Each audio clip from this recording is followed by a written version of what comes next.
하나님 말씀 함께 보도록 하겠습니다. 오늘 우리가 함께 볼 하나님 말씀은 요나서 1장 11절 12절 말씀입니다. 요나서 1장 11절 12절 말씀, 우리 다 같이 한 목소리로 말씀 함께 보도록 하겠습니다. 바다가 점점 흉흉한지라 무리가 그에게 이르되 우리가 너를 어떻게 하여야 바다가 우리를 위하여 잔잔하겠느냐 하니 그가 대답하되 나를 들어 바다에 던지라. 그리하면 바다가 너희를 위하여 잔잔하리라. 너희가 이 큰 폭풍을 만난 것이 나 때문인 줄을 내가 아노라 하니라. 아멘. 오늘 이 시간에는 은혜 아니면 살아갈 수가 없네라는 제목 가지고 우리가 함께 은혜 나누기를 원합니다. 우리가 성경을 보다 보면 때로는 우리가 정말 깜짝 놀랄 만큼 이게 맞나 싶은 그러한 이야기가 실려 있을 때가 있는데, 저는 그러한 이야기 가운데 하나가 모세 이야기라고 생각을 합니다. 모세 이야기 가운데 특별히 민수기 20장 6절부터 13절까지 말씀을 보면 모세와 아론이 회중 앞을 떠나 회막문에 이르러 엎드리매 여호와의 영광이 그들에게 나타나며 여호와께서 모세에게 말씀하여 이르시되 지팡이를 가지고 내 형 아론과 함께 회중을 모으고 그들의 목전에서 너희는 반석에게 명령하여 물을 내라 하라. 내가 그 반석이 물을 내어 내게 하여 회중과 그들의 짐승에게 마시게 할지니라. 모세가 그 명령대로 여호와 앞에서 지팡이를 잡으니라. 모세와 아론이 회중을 그 반석 앞에 모으고 모세가 그들에게 이르되 반역한 너희여 들으라. 우리가 너희를 위하여 이 반석에서 물을 내려 하고 모세가 그의 손을 들어 그의 지팡이로 반석을 2번 치니 물이 많이 솟아나오므로 회중과 그들의 짐승이 마시니라. 여호와께서 모세와 아론에게 이르시되 너희가 나를 믿지 아니하고 이스라엘 자손의 목전에서 내 거룩함을 나타내지 아니한 고로 너희는 이 회중을 내가 그들에게 준 땅으로 인도하여 드리지 못하리라 하시니라. 이스라엘 자손이 여호와와 다투었으므로 이를 무리바 무리라 하니라. 여호와께서 그들 중에서 그 거룩함을 나타내셨더라. 우리가 잘 알고 있는 것처럼 모세는 80세에 하나님의 부르심을 받았고 애굽에서 이스라엘 백성들을 출애굽시켰죠. 홍해를 가르고 광야에 나와서 그들과 함께 광야의 삶을 살아갔단 말이에요. 광야의 삶을 살아가는 동안 모세는 하나님의 말씀에 순종했습니다. 그런데 이 민수기 20장 6절부터 13절까지 말씀을 보면 어떻습니까? 모세가 지팡이로 반석을 2번 쳤다는 그 이유로 모세는 가나안 땅에 들어가지 못하게 됐단 말이에요. 하나님께서는 이 모세를 이스라엘 백성들과 마찬가지로 불순종한 세대로 간주하신 거예요. 이스라엘 백성들이 광야 40년 삶을 살아가는 동안 하나님 앞에 얼마나 많이 범죄했습니까? 얼마나 하나님 앞에 많이 원망하고 불평했습니까? 그들은 우상을 숭배했지요. 그들은 간음을 했지요. 그들은 하나님 앞에 반역하여 하나님의 뜻대로 살지 못했단 말이에요. 반면에 모세는 어떻습니까? 그들이 그러한 것을 할 때마다, 그러한 악을 행할 때마다 하나님 앞에 무릎 꿇었고요. 하나님 앞에 기도했고요. 하나님 앞에 간구했어요. 저들을 살려달라고, 저들을 불쌍히 여겨달라고 늘 하나님과 백성들 사이에 중보하는 중보자로 서 있었단 말이에요. 오늘 이 민수기 20장 말씀은 백성들이 마실 물이 없어서 하나님 앞에 원망하고 불평한 것이고요. 그래서 하나님께서는 모세에게 반석에게 명령하여 물을 내게 하라고 명령하셨죠. 이때 백성들에게 화가 난 모세가 지팡이로 반석을 2번 내리친 거예요. 하나님께서는 모세가 그렇게 했다고 이스라엘 백성들과 똑같이 취급하셨어요. 어떻게 보면 모세가 우상을 숭배한 것도 아니잖아요. 어떻게 보면 모세가 어떤 행음을 한 것도 아니잖아요. 그런데도 하나님께서는 그렇게 하셨단 말이에요. 이러한 말씀을 보면서 여러분들은 어떠한 생각이 드십니까? 지금까지 하나님 앞에 순종하며 잘 살아왔는데 이런 모세에게 하나님이 너무 가혹하게 대하시는 것 아닌가라는 생각이 들지는 않으십니까? 지팡이로 2번 친 벌치고는 너무 과하다는 생각은 들지 않으십니까?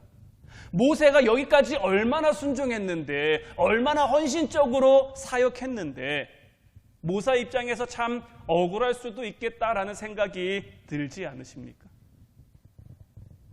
우리에게 이런 생각이 든다면, 우리가 이런 생각을 한다면 이것은 우리가 하나님을 잘 모르는 거예요. 우리가 하나님이 누구신지 잘 모르고 내가 누군지 잘 모르니까 할 수 있는 생각들인 거예요. 내가 얼마나 죄인이고 내가 얼마나 목이 뻣뻣하고 교만한 죄인이며 얼마나 악하고 얼마나 그런지 모르니까 이렇게 생각하는 거예요. 우리는 죄인이기 때문에 가제는 개편이라고요. 자꾸 죄인 편에 우리의 마음이 동하는 거예요. 모세라는 인물을 우리가 좀 더 냉정하게 한번 들여다보죠. 모세는 80세가 되기까지 40세까지는 애굽의 왕자로서 잘 살았죠. 잘 나갔죠. 능력 있었고 젊었고요. 열정 있었고 패기 있었고요. 그런데 80세가 되기까지는 광야에서 양치면서 아무것도 못하다가 꿈 잃고 소망 잃고 그렇게 그냥 광야에서 허무하고 허탈하게 죽을 수밖에 없는 그러한 삶이었어요. 그런데 그랬던 그를 하나님께서 택해서 아주 존귀한 자로 만들어 주셨죠. 애굽의 바로에게서 도망해서 미디안 광야에 숨어 살고 있던 그를 모세 바로 앞에, 애굽의 바로 앞에 당당히 설 수 있게 만들어 주셨죠. 이스라엘 민족의 지도자로 삼아 주셨단 말이에요. 40세의 모세가 그들의 지도자가 돼서 그들을 해방시켜 주고자 했는데 네가 누구이기에 그런 얘기를 들었단 말이에요. 그런데 80세의 노인이 된 모세를 어떻게 보면 하나님이 모세가 꿈꿨던 그 모든 것들을 80세가 되어 이루어 주겠다라고 말씀을 하신 거란 말이에요. 그것뿐입니까? 하나님께서는 모세의 손을 들어 역사합니다. 정확하게는 모세의 손에 든 그 지팡이를 통해 역사합니다. 애굽에 내려진 10가지 재앙, 사람으로 할 수 있는 게 아니죠. 홍해가 갈라지는 장면은 어떻습니까? 모세가 그 홍해를 향해 지팡이를 들고 기도했을 때 동쪽에서부터 바람이 들어와 바닷물이 마르기 시작하는 거예요. 얼마나 짜릿하고 얼마나 감격스러울까요? 쓴 물이 있어서 사람이 마실 수가 없는데 나뭇가지 하나를 던지니 그 물이 단물이 되어 사람들이 마실 수 있는 그러한 물이 됐단 말이에요. 아론과 미리암이 이 모세를 향해 비방할 때도 하나님께서는 모세의 편을 들어주셨죠. 내 종 모세라고 말씀하시며 오히려 모세를 비방한 미리암에게 벌을 내리셨단 말이에요. 하나님께서는 언제나 그를 지키셨어요. 하나님께서는 언제나 모세를 세워가셨어요. 오늘날 우리가 모세 하는 것, 저도 모세를 굉장히 좋아해서 설교할 때마다 모세 이야기를 거의 매번 여러분들에게 하는 것 같은데 우리가 이렇게 모세 하면서 하나님의 말씀을 볼 수 있는 것은 하나님께서 모세를 들어 사용하셨기 때문이죠. 실상은 아무것도 아닌데 하나님이 들어 사용하시니까 오늘날에 우리가 모세 위대한 이스라엘 백성의 지도자 이렇게 부를 수 있게 된 거죠. 그런데 지금 이 민수기 20장에 나오는 이 모세는 이러한 하나님의 은혜를 망각한 거예요. 백성들에게 하나님의 거룩하심을 12절 말씀을 보면 여호와께서 모세와 아론에게 이르시되 너희가 나를 뭐 한다는 거예요? 믿지 아니하고라고 되어 있는 거예요. 이스라엘 자손의 목전에서 뭘 나타내지 않았습니까? 내 거룩함을 나타내지 않는 거예요. 우리가 이 말씀을 볼 때 그저 모세가 반석을 2번 쳤을 뿐인데 라고 생각할 수 있지만 하나님은 모세의 마음을 아시고 모세의 이러한 것을 아시면서 뭐라고 말씀하시는 거예요? 너희가 나를 믿지 않았다라는 거예요. 너희가 내 거룩함을 나타내지 않았다라는 거예요. 그래서 하나님의 거룩하심을 나타내지 않고 반석을 2번 쳤기 때문에 내가 이 이스라엘 백성들과 너를 동일하게 여긴다라는 거예요. 그래서 너를 가나안 땅에 들어가지 못하게 한다라는 거예요. 여러분들은 살아가면서 어떤 대접을 받으며 살아가기를 원하십니까? 우리가 예배 전에 소원이라는 찬양을 함께 불렀죠. 이 소원이라는 찬양을 보면 이런 가사가 나옵니다. 저 높이 솟은 산이 되기보다 여기 오름직한 동산이 되길. 제가 이 찬양에서 저 가사를 굉장히 좀 많이 묵상했는데요. 저 가사가 주는 의미가 제가 맞게 해석한 건지는 모르겠습니까? 다만은 좀 이렇게 다가오더라고요. 높이 솟은 산이라는 것은 사람들이 쉽게 범접할 수 없는, 사람들이 쉽게 대할 수 없는, 조금은 어려울 수도 있는 사람이지만 오름직한 동산이라는 것은 누구나 오를 수 있는, 좀 쉽게 생각하면 누구나에게나 좀 만만할 수 있는 그런 사람이지 않을까라는 생각이 들더라고요. 여러분들은 어떤 대접을 받기를 원하십니까? 모든 사람이 나를 만만하게 대하는, 모든 사람들이 나에게 아무렇게나 대하는 그러한 사람이 되고 싶으십니까? 그렇게 대함을 받고 싶을 때도 있겠죠. 그렇게 여겨주길 바랄 때도 있겠죠. 하지만 그렇지 않을 때도 분명히 있단 말이에요. 우리에겐 다 자존심이라는 게 있어요. 이 자존심이 그런 것을 허락하지 않을 때가 있단 말이에요. 그래서 우리는 죄인인 거예요. 냉정하게 말씀드리면요, 우리 성도들에게는요, 배알이라는 게 있으면 안 됩니다. 우리 성도들에게는 자존심이라는 게 있으면 안 돼요. 왜냐하면 하나님이 우리를 인정해 주셨잖아요. 하나님이 우리를 세워주셨잖아요. 하나님이 나를 사랑해 주셨고 하나님이 나를 이 땅 가운데 보내주셨는데, 그래서 하나님의 은혜로 우리가 살아가는 거잖아요. 우리는 늘 고백하죠. 우리가 가진 것 다 하나님의 것입니다. 우리에게 주신 것 다 하나님의 것입니다. 우리가 살아가는 것 다 하나님의 은혜입니다. 여러분들 정말 여러분들의 삶 깊숙한 곳까지 그렇게 인정하십니까? 그럼 내가 내 것이라고 내세울 게 뭐가 있습니까? 내 자존심을 내세울 만한 것이 뭐가 있습니까? 내 것이 하나님의 것이라고 인정하면 우리는 자존심을 내세울 수 없는 것. 제가 어느 날 이런 글을 읽은 적이 있는데요. 성공과 실패는 주인의 언어래요. 청지기는 성공과 실패를 논할 수가 없대요. 그저 청지기는 주인의 명령에, 주인의 말씀에 충성만 하면 된대요. 그러면 이 일이 성공이냐 실패냐는 주인이 결정하는 거예요. 내가 보기에 성공인 것 같아도 주인이 보기에 실패면 그 일은 실패고요. 내가 보기에 실패 같아 보여도 주인이 보기에 성공이라고 여기면 이 일은 성공인 거예요. 우리의 삶 가운데 우리가 바라는 거 있죠. 우리가 원하는 거 있죠. 이렇게 돼야 우리의 삶이 성공하는 것 같고, 이렇게 돼야 우리의 삶이 나아지는 것 같고, 이렇게 살아야 우리의 삶이 좀 괜찮은 것 같은. 그런데 주인이 우리에게 이 삶은 너에게 실패한 거야라고 말씀하시면 우리의 삶은 실패한 삶이 될 수밖에 없어요. 하지만 반대로 우리가 참 이 땅 가운데 지질이 못 사는 것 같고 궁상맞게 사는 것 같고 이렇게 저렇게 정말 이리 치이고 저리 치이고 사는 것 같은데, 하나님이 우리를 향해 너는 성공한 삶이야, 형주야 넌 참 잘 살았어, 이렇게 말씀하시면 우리의 삶은 하나님께 인정받는 괜찮은 삶이 되는 거예요. 그런데 우리가 이런 것을 정말 우리의 삶 깊숙한 구석구석까지 정말 인정하며 살아가고 있느냐 하는 거죠. 하나님이 우리를 인정해 주신다고 하는데도 자꾸만 우리는 우리의 자존심을 내세우고 싶어 하는 거예요. 더 놀라운 건요, 하나님께 많이 받으면 많이 받을수록 더 자신이 대단한 것처럼 그렇게 여길 때가 있다라는 거예요. 우리는 솔로몬 왕을 잘 압니다. 하나님이 솔로몬에게 얼마나 많은 것을 주셨습니까? 정말 사람이 인생을 살면서 누릴 수 있을 만한 모든 것을 다 가진 사람이에요. 그런데 그가 그 많이 가진 것으로 뭐 했습니까? 우상 섬기고 여자들에게 빠져서 그의 인생을 망쳤잖아요. 우리의 머리, 우리의 멀질, 우리의 능력, 이 모든 것들은 다 하나님께로 온 거예요. 하나님이 우리를 세워주신 것이고 하나님이 우리를 높여주신 거예요. 모세 누가 그렇게 만들어주셨습니까? 모세 누가 그렇게 세워주셨습니까? 하나님이 하신 거예요. 하나님은 지금 이스라엘 백성들을 만들어가는 과정이신 거죠. 그들을 광야 뺑뺑이 돌리는 게 하나님이 지금 그들을 만들어가는 과정이란 말이에요. 그래서 하나님께서는 모세를 통해 하나님의 거룩함을 나타내시기를 원했는데 모세는 그런 하나님을 믿지 못한 거예요. 마치 자기가 주인인 것처럼 자기의 노를 그들에게 바란 거예요. 그래서 하나님께서는 그를 반역한 이스라엘 백성들과 똑같이 여겨주신 거예요. 마태복음 15장 21절로 28절 말씀을 보면 예수께서 거기서 나가사 두로와 시돈 지방으로 들어가시니 가나안 여자 하나가 그 지경에서 나와서 소리질러 이르되 주 다윗의 자손이여 나를 불쌍히 여기소서, 내 딸이 흉악하기에 귀신 들렸나이다 하되 예수는 한 말씀도 대답하지 아니하시니 제자들이 와서 청하여 말하되 그 여자가 우리 뒤에서 소리를 지르오니 그를 보내소서.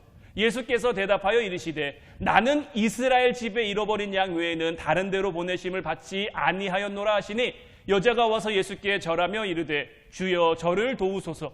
대답하여 이르시되 자녀의 떡을 취하여 개들에게 던짐이 마땅하지 아니하니라. 여자가 이르되 주여 올소이다마는 개들도 제 주인의 상에서 떨어지는 부스러기를 먹나이다 하니 이에 예수께서 대답하여 이르시되 여자여 내 믿음이 크도다. 내 소원대로 되리라 하시니 그때로부터 그의 딸이 나으니라. 한 가나안 여인이 귀신 들린 딸을 예수님께 데리고 온 거죠. 자기의 딸을 좀 고쳐달라고. 여자들이 이 여자가 하도 소리를 지르니까 제자들도 예수님 앞에 나온 거죠. 저 여자를 그냥 보내주든지 고쳐주든지 예수님 좀 어떻게 좀 해보십시오. 그런데 예수님께서 그 여인에게 뭐라고 말씀하십니까? 나는 이스라엘 집에 잃어버린 양, 그러니 하나님이 택하신 나의 백성들을 위해서만 왔다라고 하는 거죠. 그러면서 하시는 말씀이 자녀들의 떡을 취해서 개들에게 던짐이 마땅치 않다라고 말씀을 하시는 거예요. 지금 이 예수님께서는 이 여인을 향해, 이 가나안 여인을 향해서 노골적으로 개라고 말씀하고 계신 거예요. 이 여자는 개 취급을 받은 거죠. 이 여자가 속에서 뭔가 꿈처라고 올라오는 게 있지 않았겠습니까? 뭔가 울컥하는 게 있지 않았겠습니까? 어떻게 당신이 예수님이라면서 메시아라면서 내게 이렇게 대우할 수 있느냐라고 따지고 싶은 마음이 들지 않았겠습니까? 그런데 그 여자는 그렇게 하지 않는 거죠. 예수님 말씀이 옳습니다. 나는 개가 맞는데요. 이렇게 지금 고백하고 있는 거예요. 내가 개가 맞는데 개들도 주인의 상에 떨어지는 부스러기는 먹을 수 있으니 내게 그 부스러기만큼의 은혜라도 내려달라고 지금 이 여자는 고백하고 있는 거예요. 그만큼의 은혜만으로도 내 딸이 낳을 수 있다라고 믿음으로 지금 이 여자는 고백하고 있는 거죠. 그래서 예수님께서는 이 여자의 믿음이 크다고 인정하시면서 그녀의 딸을 고쳐주신 거죠. 하나님께서 우리에게 은혜를 주셨어요. 하나님께서 우리에게 은혜를 주시고 우리를 사람답게 여겨주시는 거예요. 하나님이 우리를 그렇게 여겨주시니까 지금 우리가 이만한 자리에서 이렇게 살아가는 거지, 우리 스스로가 이렇게 살아간다라고 우리 스스로 여길 수 없단 말이에요. 우리도 이 말씀에 나온 가나안 여인과 크게 다르지 않아요. 이스라엘 백성들도 마찬가지죠. 어떨 때는 개만도 못할 때가 참 많아요. 개는 주인은 알아봅니다. 주인에게 꼬리도 흔들 줄 알아요. 그런데 이스라엘 백성들의 역사를 보면 어떻습니까? 하나님 못 알아볼 때가 얼마나 많습니까? 하나님을 향해 대적할 때가 얼마나 많습니까? 우리는 또 어떻습니까? 우리에게는 이런 모습들이 나타날 때가 있지 않습니까? 오늘 본문 말씀으로 다시 돌아가 이 요나에 대해서도 좀 살펴보면, 바다가 점점 흉흉한지라 무리가 그에게 이르되 우리가 너를 어떻게 하여야 바다가 우리를 위하여 잔잔하겠느냐 하니 그가 대답하되 나를 들어 바다에 던지라. 그리하면 바다가 너희를 위하여 잔잔하리라. 너희가 이 큰 폭풍을 만난 것이 나 때문인 줄을 내가 아노라 하니라. 우리가 지금까지 말씀을 봐온 것처럼 요나는 지금 바다와 육지를, 요나가 말한 거죠. 바다와 육지를 지으신 하늘의 하나님 여호와를 피해서 지금 도망하고 있는 거죠. 하나님을 경외하는 자라는 절대 할 수 없는 행동을 지금 요나가 하고 있단 말이에요. 하나님을 절대 피할 수 없다라는 것을 알면서도 지금 요나는 이렇게 하고 있는 거예요. 바다가 점점 흉흉해지고요. 그래서 배 타고 있던 사람들이 제비를 뽑았고요. 그래서 그 제비의 결과로 요나가 택해졌단 말이에요. 그러니까 선원들이 이 요나에게 묻는 거죠. 우리가 너를 어떻게 해야 되겠느냐? 우리가 너를 어떻게 해야 이 바다가 잔잔해지겠느냐? 그러니까 요나는 뭐라고 말합니까? 자기를 들어 지금 바다에 던지라고 하는 거예요. 여러분들은 이 요나의 태도를 어떻게 생각하십니까? 요나는 지금 자기의 잘못을 반성해서 자기를 바다에 던지라고 하는 걸까요? 자기의 잘못을 회개하고 후회하면서 자기를 바다에 던지라고 얘기하는 걸까요? 아닙니다. 요나의 이 태도는 굉장히 뻔뻔한 태도입니다. 조금만 한번 여러분들이 생각을 해보세요. 지금 이 재앙이 누구 때문에 일어났습니까? 요나 때문에 일어났죠. 요나 때문에 지금 모든 사람들이 다 죽게 됐단 말이에요. 하나님께서 배를 난파시키려고 하셨거나 배를 부서뜨리시려고 하셨거나 그 배에 타고 있는 사람들을 다 죽이려고 하셨거나 아니면 요나 한 사람을 죽이고자 했다면 벌써 하시고도 남았을 거예요. 얼마든지 하실 수 있죠. 그런데 그렇게 하지 않으셨단 말이에요. 정말 숨이 꼴딱 넘어가기 일보 직전까지 그들을 몰아세우시면서 요나에게 이 위기가 닥치게 한 거죠. 하나님께서 이렇게 하신 이유가 어디 있을까요?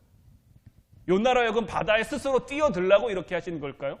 아니란 말이에요. 하나님께서는 요나가 하나님이 주신 말씀을 다시 깨닫고 그 방향을 돌이켜 다시스가 아니라 니느웨로 향하기를 원하신 거예요.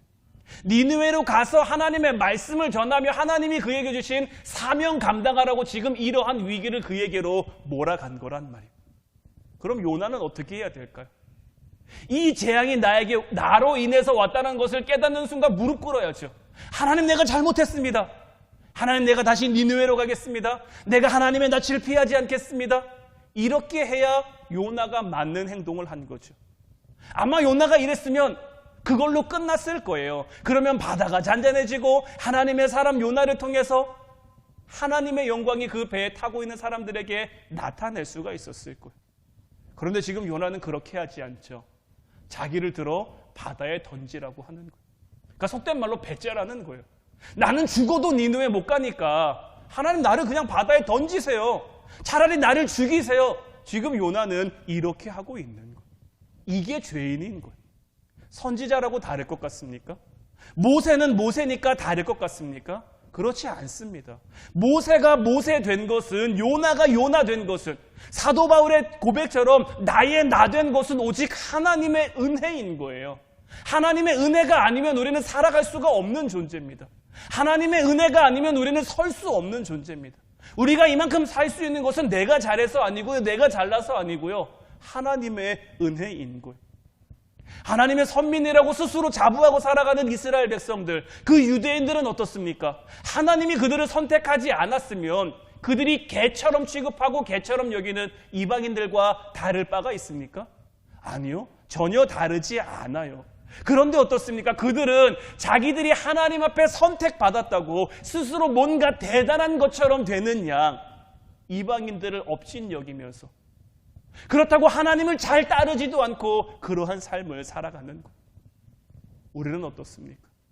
우리에게는 이럴 때가 있지 않습니까? 하나님의 은혜를 입었는데, 하나님의 은혜 가운데 살아가는데 그것이 내 것인 양 착각하면서 내 목이 뻣뻣해지고 내 목이 곧아진 그러할 때가 우리에게는 없냐라는 거죠. 우리 사람의 욕망은요, 내가 아는 것 언제나 그 이상입니다. 우리는 그것을 감추고 누르고 살 뿐인 거지, 우리의 욕망은 우리가 생각하는 것보다 훨씬 더 큽니다. 그리고 내가 그것을 안다고 해서 아는 대로 행동하지도 못합니다. 아무리 머리로는 알아도 변함없이 반복해서 자기의 욕망을 채워가는 것이 사람인 거예요. 우리는 사사기에 나온 이스라엘 백성들을 보면서 참 어리석다, 참 바보 같다, 참 못났다 이렇게 생각할 수 있는데요, 우리가 막상 그 이스라엘 백성이 되면요, 그들과 크게 많이 다를 수 있을까요? 우리도 그렇게 되기가 쉽지 않아요. 그래서 성경은 우리에게 늘 모든 지킬 만한 것 중에 우리의 마음을 지키라고 계속 말씀하시는 거예요. 왜냐하면 우리의 마음 지키기가 참 쉽지 않은 거예요. 우리의 마음이라는 것이요, 정말 작은 것에도 심하게 요동칠 수 있기 때문에 작은 유혹에도, 작은 흔들림에도, 작은 변화에도 쉽게 변해갈 수 있기 때문에 머리로는 알아도, 내가 머리로는 알겠는데 내 마음으로 받지 못하는 것. 지금 요나도 마찬가지인 거예요. 하나님의 뜻 요나가 모릅니까? 알아요. 지금 이 폭풍이 자기 때문에 온 거라는 거 요나가 모릅니까? 알아요. 다 알아요. 머리로는 다 알겠는데, 내가 어떻게 해야 되는 것도 알겠는데 마음으로 그렇게 하고 싶지 않은 거예요. 마음으로 차라리 내가 죽으면 죽었지 니느웨는 못 가겠습니다 이렇게 하고 있는 거예요. 때로 우리는 우리의 삶 가운데 우리의 주변 사람들이 변화되기를 바랄 때가 많아요. 내 남편이 변화되고, 내 아내가 변화되고, 내 자녀들이 변화되고, 내 부모가 변화되고, 그렇게 바라기를 바라면서 기도하죠. 그런데 어떻습니까? 그들이 쉽게 변합니까? 안 변합니까? 네, 그렇죠. 안 변해요. 안 변하는 것 괜찮은데, 안 변하는 것 좋은데, 안 변하는 것 보면서 누가 답답하고 누가 속 터집니까? 내가 답답하고 내가 속 터지죠. 근데 이게 잘못된 거예요. 이게 잘못된 거예요. 그들이 안 변하는 걸 보면서 내가 자꾸 답답해하고 내가 속 터지고 내가 속상한 거예요.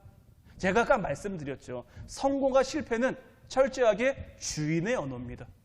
그들이 변화되고 변화되지 않고는 철저히 하나님의 영역입니다. 내가 답답해하고 내가 속상해할 그런 영역이 아닌 거예요. 그저 우리가 하나님 앞에 서서 우리의 할 일을 하면 하나님이 변화시켜 가는 거예요. 모세가 지금 이스라엘 백성들을 보면서 굉장히 답답해하고 있는 거예요. 이 반역한 백성들아, 니들이 하나님 은혜도 모르냐라고 겉으로 보기에는 하나님을 대신해서 노를 바라는 것 같지만 그의 분을 지금 그들에게 바라고 있는 거예요. 하나님의 거룩하심을 나타내야 되는데 하나님의 거룩하심을 나타내지 못하고 하나님의 능력을 믿어야 되는데 지금 이것은 과정이고 이것은 지나가는 그 순간순간이라고 모세가 하나님 믿고 하나님의 말씀대로 해야 되는데 모세는 지금 그렇게 하지 못한 거예요. 우리도 우리 주변 사람들을 위해서 마찬가지예요. 물론 답답할 수 있어요. 속이 터질 수도 있어요. 그러면 그 속상한 마음, 그 답답한 마음 가지고 우리는 뭐 해야 됩니까? 하나님 앞에 나와야죠. 하나님 앞에 무릎 꿇어야죠. 하나님, 내 마음을 지켜주십시오. 하나님, 내 마음을 주장하여 주십시오. 내가 하나님 앞에 언제나 설 수 있도록, 내가 하나님 앞에 더욱 은혜로 살아갈 수 있도록. 그래서 내가 먼저 변해야 되는 거예요. 내가 변하면 하나님은 하나님이 하실 일을 하는 거예요. 내가 내 일을 하면 하나님은 언제나 하나님이 하실 일들을 하는 거예요. 그런데 우리는 자꾸 뼛속까지 죄인인 거예요. 은혜 아니면 도무지 변화되지 못하는 거죠. 은혜가 충만할 때는 이런 것들이 머릿속에도 마음에도 잘 일어납니다. 잘 지켜집니다. 잘 행해집니다. 하나님의 은혜가 충만하니까 기쁘고 감사하고 즐겁고 뭐해도 좋고 이래도 좋고. 근데 은혜가 떨어지면 떨어질수록요, 누가 옆에서 조금만 건드려도 우리가 찬양으로는 고백하죠. 저 높이 솟은 산이 되기보다는 여기 오름직한 동산이 되고 싶습니다. 근데 누가 툭 건들면 어때요? 우이씨, 이렇게 되는 것이 우리의 마음인 거예요. 그래서 우리는 더욱 하나님 앞에 나아가야 되는 거예요. 오늘 말씀 제목처럼 우리는 은혜 아니면 살아갈 수가 없는 존재라는 것을 인정하며 하나님 앞에 서야 하는 거예요. 우리에게는 하나님의 은혜가 필요합니다. 이 하나님의 은혜가 아니면 우리는 살아갈 수가 없는 거예요. 이제 이것을 정말 철저하게 인정하며 살아가는 여러분들이 되시기를 주님의 이름으로 축원해드립니다. 우리가 철저히 인정하며 하나님 앞에 설 때 하나님께서는 언제나 우리를 돌보시고 우리를 이끄셔서 하나님의 백성으로, 하나님의 자녀로, 세상은 우리를 알아주지 않아도 하나님의 존귀한 백성으로 우리를 살아가게 하실 줄로 믿습니다. 이제 오늘 밤 우리가 또 같이 찬양하고 기도할 때에 하나님의 이 은혜를 깨닫는 여러분들이 될 수 있기를 주님의 이름으로 축원해드립니다. 이제 우리 오늘 찬양 오직 예수뿐이네, 이 찬양 함께 고백하길 원하는데 이 찬양의 가사도 이렇죠. 은혜 아니면 살아갈 수가 없네. 우리의 호흡마저도 다 주의 것이니 세상의 평안, 세상의 위로 우리에게 없어도 예수님, 오직 예수님만 있으면 우리에게 부족할 것도 없고 우리에게 모자랄 것도 없고, 때로는 우리의 삶에 주어지는 그 크신 계획을 우리가 다 볼 수도 없고, 때로는 작은 고난이 우리에게 닥쳐와서 우리가 지치고 힘들기도 하지만 주님께서 우리를 버티고 견디게 하심으로 하나님의 영광도, 하나님의 살아계심도, 하나님의 역사하심도 보게 하는 거죠. 그러니 이제 우리 함께 은혜 아니면 내가 살아갈 수 없습니다라고 고백하고 같이 기도하길 원합니다.